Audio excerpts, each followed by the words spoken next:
Mislim da smo večeras otvorili jednu novu stranicu u odnosima u Sandžaku i Raškoj oblasti.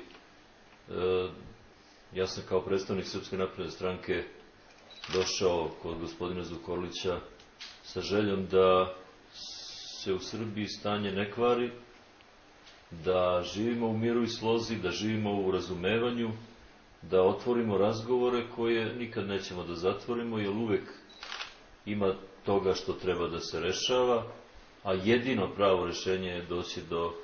dogovora i do sporazuma. Očekujemo da iduće godine na nama bude teret odgovornosti za situaciju u Srbiji i želeli bismo zbog toga da potpuno spremno u saradnji, u obostranom razumevanju dočekamo taj dan kada ćemo obojica kao veoma odgovorni ljudi brinuti o narodu koji predstavljamo. Ja znam kolika je uloga gospodina Zukorlića u oblasti u kojoj on živi, u kojoj deluje, znam koliko je učinio za svoj narod, znam koliko još može da učini i želeo bi da sve što učini bude pozitivno. S druge strane, nataložili su se problemi, ne rešavaju se,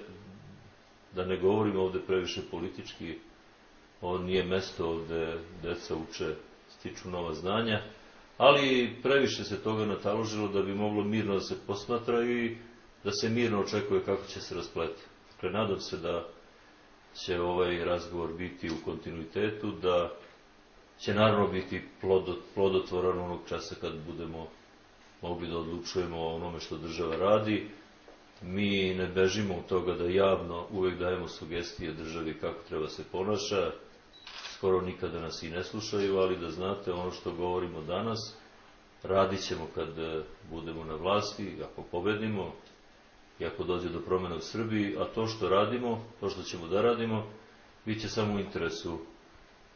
i naroda koji vi predstavljate i naroda koji ćemo mi da predstavljamo, bit će u interesu Srbije koja valjda zaslužuje jednom da prođe, da počne da živi u jednom periodu koji se zove mir i saradnja. I to je otprilike ono do čega smo došli. Postoje konkretni problemi koje mi je gospodin Zukorlić izneo i mislim da većina tih problema može da bude rešavana i u kratkom roku, nešto i u dužem,